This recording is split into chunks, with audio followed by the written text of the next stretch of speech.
SMART goals are very important, and they're very, when you look at SMART, it's an acronym. You can attach a lot of different words to match each ones, but the ones that I use, when you're looking at that S, you're looking at it needs to be specific.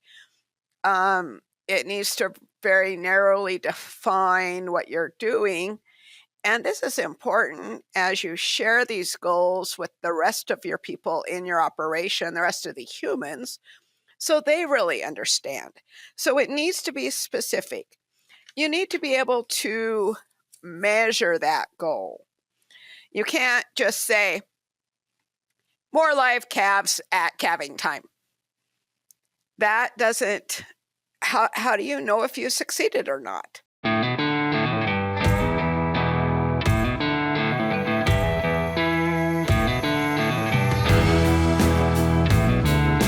Welcome to the Beef Podcast. I'm Travis Mullenix, and today I have Shannon Williams with me. Welcome, Shannon. Welcome. It's nice to be here. Shannon, you're an Extension Educator for the University of Idaho at Lemhi County. You have an interesting background of a bachelor's degree in animal science, but you have a master's degree in human resources. And so that's really an interesting combination of an educator out in a state would have that human resource background, which is probably highly needed sometimes when we think about beef production and some of the challenges that we have just from a personnel, from a record keeping, goal setting standpoint is the lack of human resource training that a lot of us don't have. Well, I was in a unique position when I was able to get my master's. While I was at Utah State doing my bachelor's, I did an internship in Extension and knew that's where I wanted to land. Well, while I was at school, I met my husband. We ended up on the family ranch in central Utah in Teasdale and started a family. And so my thoughts of getting a master's went on the back burner for a while. And then the family ranch was not big enough to support the number of families there. So we made the choice to leave. My husband was working as a range conservationist at the time. And so we moved closer to his office. And I went to work for Extension as a 4-H assistant. And, a couple of years in, and looked like there might be some changes with my husband's job. So I went to our district director and said, we need some words of advice. And he says, get your tails back up on campus and get your master's. Well, with 20 acres, a herd of cows, 2 small children, that wasn't an option. And a couple of days later, this gentleman walked into my office and said, hey, I understand you're going to be our first master student for our brand new distance education program from Utah State. I went, I am? He says, that's what Dr. Joe said. I went, okay, I am. So my 2 choices was family science or human resources. And as I looked over the classes, I thought the business side of what they offered with that would go well with my animal science degree. And so I chose human resources, and for 2 years of solid Wednesday nights, I went to class from 5 to 10 o'clock and had the chance to go through Management Institute. And so that's how I ended up with an HR degree. It was fun in class because I'll date myself here a little bit. There was no 2-way video. One way, you introduced yourself over a mic, and you always had to say your bachelor's. And so there would be this silence when I said animal science. But I have come to find that sometimes you don't manage one a whole lot different than you do the other one.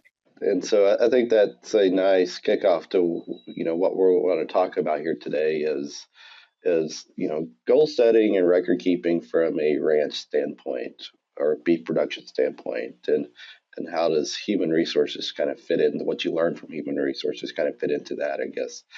But One of, I guess, a popular goal setting is that SMART goals.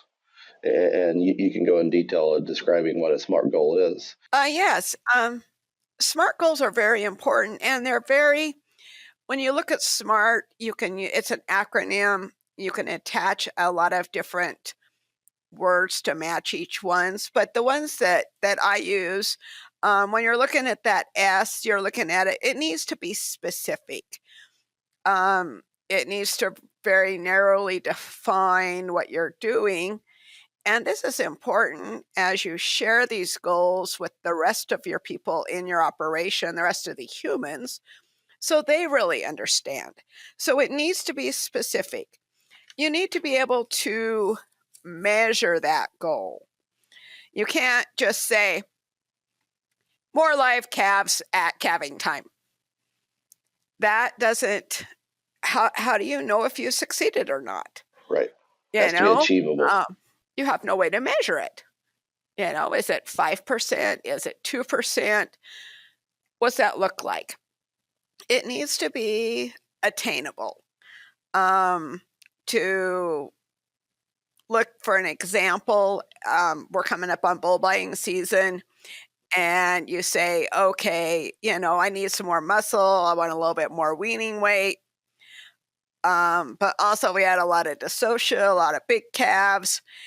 And if you buy the bull for the weaning weight, you're going to contradict lowering your dystocia rate, probably because you're going to have bigger calves. So you need to think about that, and it needs to be attainable.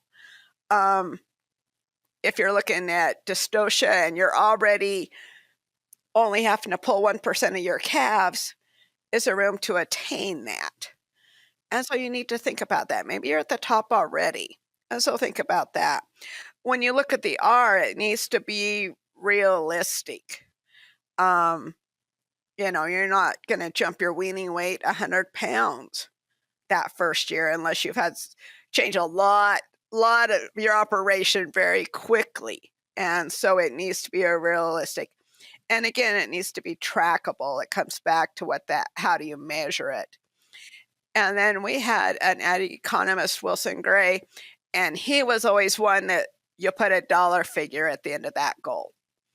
It's going to cost some money. Whether it's in fencing, if you're looking at pastures, it's going to cost dollars. If you're looking at bulls, it's going to look at fertilizer if you're looking at increasing your feed.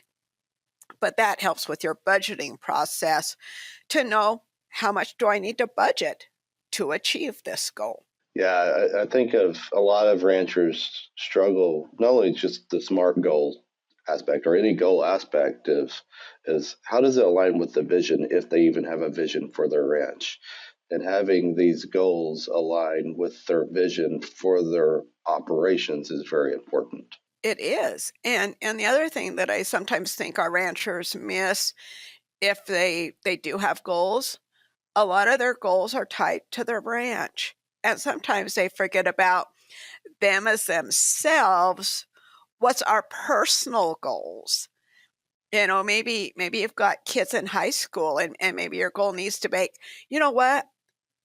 Basketball season's during cabin season, but by dang, I'm going to make all the home games this year.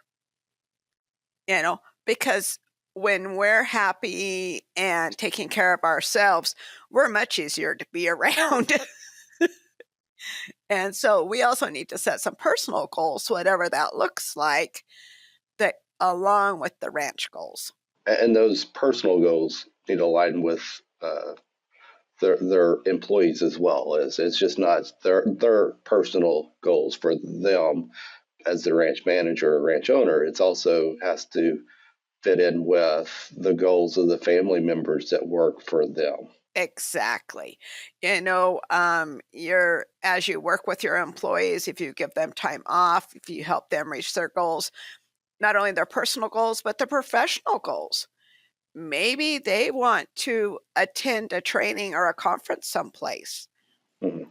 And I want more knowledge I'd like to learn how to do artificial insemination. Send them to school.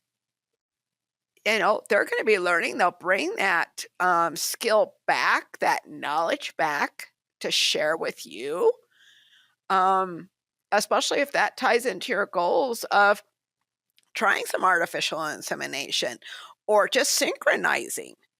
Happy employees are usually better workers and give more to the operation if they know somebody cares about them, not only personally, but professionally. Yeah, they care about more than just the ranch sake, but of how do we develop and empower and improve their lives outside of just their working on the ranch. Well, especially if that training that they're receiving, those opportunities tie back into our ranch goals, they're more likely to buy in and help us achieve our goals. You can have the best goals for pasture management, for synchronization, for any ranch goals, and it only takes one human to screw the whole thing up Right. if they don't buy into it and don't support it. So why should our operation have SMART goals, and what do you say to producers that push back of saying maybe I don't need to have goals like this. I don't need to have written goals that align with the SMART philosophy. I would argue with them that they probably do have goals. Mhm. They know what they want to achieve. They know the price they want to get for their cattle. The problem is they're probably not sharing those goals, and they have not thought about how do they measure them, or again, come back to sharing them. They're not written out. They haven't they have thought through the steps of what they need to get from point A to point B, but a lot of times it's not sharing that out. And I encourage them, write them down. You may change them. Sometimes life throws you a curveball and things need to change.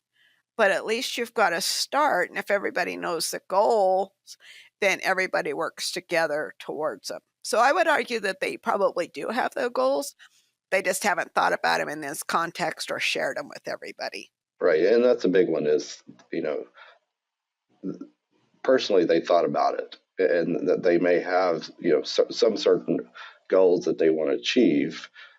A lot of times they're not very concrete, and they're not very attainable sometimes because of, like you say, is I may want to increase or decrease death loss, but not having number associated with it. And so that's sometimes the challenge with them, is that some of these goals are not necessarily concrete and they're not necessarily attainable. Right. Or they haven't thought about, take the death loss example you gave. Why are they having that death loss? What changes do they need management wise to reduce that? We're headed up, in a couple of weeks, people can hit 5 bull sales in my county in 6 days. And I have great fun talking to producers and saying, which bull are you looking at? What are you looking for in a bull? Why are you looking at the bull? And eventually I'll get to what their goal is. Right. But you have to approach it backwards to get them sometimes to realize it. Sometimes, and that's the thing, is they may not always realize their goal until you step them through that process. And mentally they know what they're talking about, but to get to that point sometimes it's a multiple question to get them to realize this is truly my goal with going down this road. Yes. And so that kind of leads to kind of a bridge point of records of, so we've got goals, we've set these objectives of the ranch, and you just described some of the issues. Let's take the calving loss issue, death loss issue. Is how do I make the changes needed to attain that goal? And if I don't have good records, it's very hard to do that. And so what kind of records should beef producers be using? It comes back to what their goal is. We'll take the death loss example and follow that rabbit trail. You need to know what what do you need to write down? What data do you need to collect to know if you're reaching or not reaching that goal? If you say you want to decrease calf loss, but you don't write down how many calves die or why they die or when they die, you don't know what needs to change to help you achieve that goal. I had the opportunity to work with a rancher here, a ranch manager, and we were starting to do some of the very first work with electronic identification tags. And oh my word, his wife and I built some of the most gorgeous spreadsheets, and we were sharing them with Mike. And he said, "Why did you girls write that down?" Because we could. He had no need of that data. No need. But we also had an interesting column that the beef buyer, the program they were using right then when marketing their calves, was concerned about the color of the nose. So we actually had a column, and as calves came through the working facility, we recorded what color their nose was, because that was required to know if they had enough calves to market that would fit that marketing description. So each goal is going to ask you to keep different records. And you need to make sure you can have data to collect data. And there's people that love collecting data. But you also need to make sure that you're going to use that data if you're going to put that time and effort, and it's the correct data. If you're changing how you manage your pastures and you're wanting more grazing days, you need to record how many days you get out of each pasture, how many head of cattle were in there, and maybe some notes of what the irrigation looked like, because that have an effect on your goal. So you have a standard of measurement, you have that baseline. So as you work on that goal the next year, did we achieve it? Did we not achieve it? If we didn't achieve it, why? Was it because we ran out of water? Or it froze early, or it snowed on us? So each goal is going to determine what kind of records you need to keep. And records don't need to be fancy. There are some awesome computer programs out there that you can collect a lot of data. You can apps on your phone, more than I can count. But if you're not a technology person, use a calendar. Use the red books or the little calving books you can get from your local feed store or your veterinarian. The important thing is you have to use it. And when you're looking at computers and apps on your phone, what's the tech help like? What's the costs like? Am I comfortable getting everything in there? If I have a hiccup, can I call somebody? Is my data gone? What's the charge? And so do some research and play with some apps, because everybody's going to, is it available on an iPhone, or do you have to have an Android? Do you have to have cell phone coverage all the time? Use whatever method you're comfortable with, but make sure you're comfortable with it and use it. Yeah, that's the challenge for a lot of producers, is not understanding sometimes what they need to collect, when they need to collect it, but how to use it. And I've got a lot of producers that get back, feedlot carcass data from retaining ownership. They don't use that data to make different, management decisions, genetic selections, etc., because it's a lot of data and it's hard for them to actually, go through that and piece apart the information they need to make that decision. So we can collect a lot of data, but it doesn't mean we can use it. Exactly. And if you get data back from a feedlot or even a simple feed analysis and you're not sure, so I've got it, how do I use it? What does this mean? That's where Extension our beef specialist, if you're working with nutritionist or somebody related to the data you've got, that's when you go sit down with them and say, "Hey, how do I use this?" Um, Sometimes it's as simple as putting, say you've got your red calving book, and when you look at it on that paper copy, it's like, okay, I know who calved first, I know who calved last. What else can I mine from there? Put it in an Excel spreadsheet and do some sorts. It's amazing what you can learn when you start sorting by birth weights, calving scores, calving dates to help you figure out, take that basic and learn a lot about what happened during that calving season or your haying season if you're recording the tons of hay or grazing days. Sometimes it's just looking at it in a different format. Right. And a lot of times, like you said, getting that help from extension, from, someone else that has experience or can help you go, get through that data and help you make decisions off of it. Because it's very powerful if you can use it. It's not powerful if you can't use it. Right. And sometimes it's just different set of eyes looking at it. Share it with who else is in the operation. What do you see out of this? Maybe you've got one of your family members that's in college and just finished a carcass meats class. They would have a heyday looking at that feedlot and carcass information and see it through a different set of eyes. Yeah, and that's a good point. So the last thing I want to touch on, or get you to touch on, is from your HR perspective, is why should a rancher care about managing humans on an operation?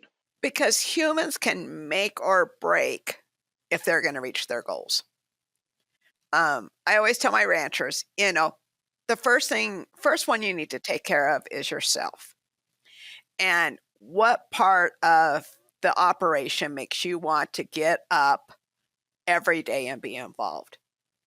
If you love calving season, then go to the calving barn.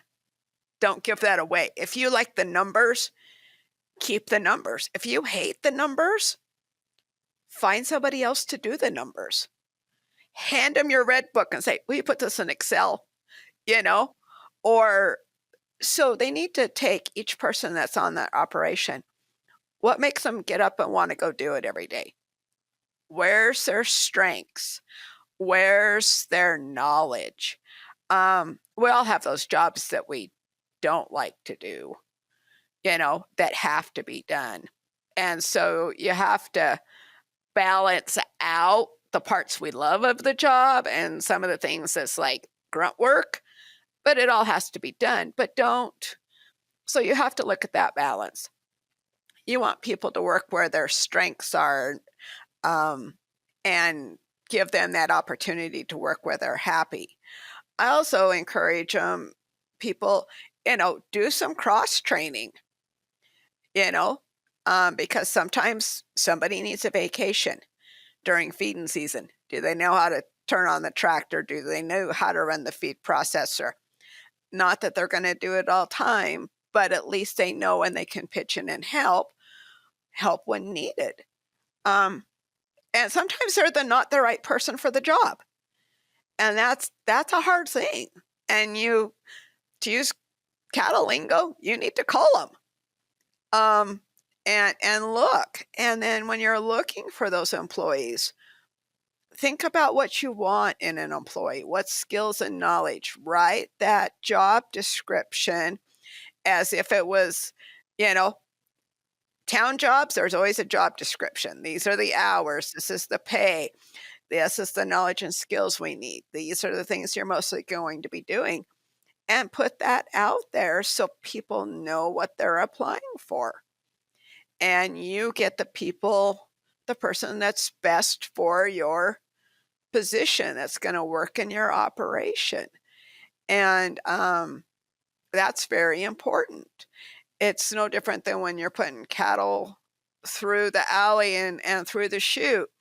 You may have somebody on that front end that whatever it is about them, those cattle bulk. Well, don't leave them in that spot. Move them to another spot. Maybe they're back off to the side filling syringes. Um, you know, put them where their best ability is, but also don't forget about what you like about the operation and keep those jobs that make you want to be there all the time. No, that's a good point.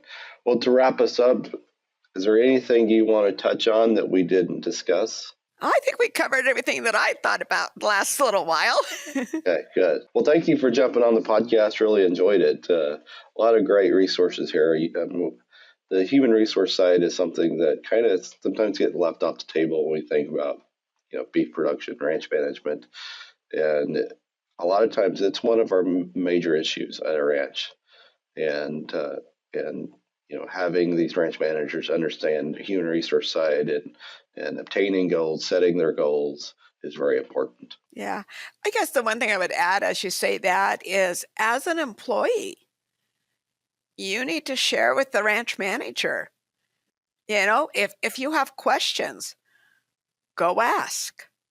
I encourage them all. If the ranch manager isn't having a weekly or monthly meeting so everybody's on the same page, suggest it. Maybe they haven't thought about it. Cross paths with them. Ask them, how am I doing? Share with them, hey, I seen this AI training coming up. Would you consider sending me? So the employees need to speak up too, rather than hold it all inside and just be grumpy when the ranch manager doesn't know what they want, because ranch managers are not mind readers. Oh, that's a good point. It's time for our famous three. For over 60 years, bioMérieux has been a world leader in diagnostics, now revolutionizing the beef and meat industry with augmented diagnostics. Addressing critical challenges such as food safety risks and recalls, production costs and waste, as well as environmental and consumer concerns, bioMérieux offers a fresh approach that goes beyond test results. Their unique portfolio of microbiology testing, genomics, data solutions, and expert insights help with pathogen detection, enumeration, and root cause analyses. By providing improved risk anticipation and comprehensive data, bioMérieux empowers beef processors to confidently navigate today's complexities. And so to wrap us up, we've got a few questions here. And the first one is, what is your go-to highly recommended beef resource? Could be book, website. What do you recommend people utilizing? Well, I'm dyed in the wool. Well, that's a really bad term on a beef podcast, but Extension. We have resources. If we don't have the answer for you, we know who to call. I'm fortunate here in Idaho that we have some of the top beef specialists with Dr. Benton Glaze, Dr. John Hall, and Dr. Jim Sprinkle, and two of them being in my county. I mean, if they won't answer their phones, I can drive out and find them. And so if they are looking on the internet for resources and information, stay with those .edu sites. Extension across the nation has great resources, and that's a good place to find your answer at 2 a.m. when you just got done night calving and have a break between cows. Extension is a tremendous resource for producers to utilize and reach out to when they have issues. So what is a non-ag book do you highly recommend someone reading? I read one, it's been about a year ago, and it was really fun. It's called Cougar on the Cliff. And it is about a cougar study that happened on what is now the U of I Taylor Ranch before the university ever had it. And it was just fascinating. Didn't know a whole lot about cougars, but the study and how they collected data at that time was just very, very fascinating for me. So it's a good read. Great. I'll have to look into that. So lastly, in your opinion, what sets apart a successful beef professional from someone that isn't? Well, when I started with Extension, I went from 4-H assistant. I came up here as the ag agent. I looked at my cattlemen and that sea of black hats and went, what do I have to offer them? They eat, breathe, and sleep this stuff. And they're my other resource. If I can't reach my specialist, I'll call some of my ranchers and say, hey, how are you dealing with this? And so I struggle with that on a personal basis. And then I read an article, and this a gentleman was on the National Riparian team, and somebody had asked him the exact same question. And he said, people need to know you care before they care how much you know. So I have worked hard as I've worked with my ranchers, as I've met them, as I've met their family, to learn a little bit about them. So besides just talking which bull you're buying, how are the kids doing, so-and-so's in college, to know that I do care. And the other thing is, ask questions and then be quiet and listen. I've had the opportunity with a couple of ranchers to travel with them or sit down on the tailgate of their truck, and I may only ask 3 questions in an hour and a half, but I walk away with a lot of knowledge. No, that's great. I think, a big part of extension is relationships and trust, and building that is such important to have an impact. And if you don't have that relationship, it doesn't work. If they don't trust you, it doesn't work. And if you talk and not listen, it doesn't work. And so extension is not about talking, it's about listening. And as I do presentations anymore, and I still look at that sea of very knowledgeable cattlemen, my personal goal is, can I make them stop and think? And if they think through whatever I'm presenting and say, this would work for my operation, it wouldn't, what I'm doing is fine, mission accomplished. I've got one cattleman and he'll say, nice presentation, I'm not doing it. Why? Because what I'm doing is working and it works. I'm like, okay, you thought about it. Well, that's what matters, is make them think, and it's up to them to make changes. It is. We can just provide the information. Extension's about resource management. What resources do you have you want to manage better? If you called me and said, hey, Shannon, I want to raise zebras, it's not my job to say, well, that's a really bad idea in Lemhi County. It's my job to provide you with the information of what they need for food, water, and shelter, and then you decide if it's going to work for you or not. Yes, that's true. Well, thanks again, Shannon. Really great to get you on the podcast and talk about some of these human resource and goal setting issues in beef production. Been fun to visit with you too. Thank you for the invitation.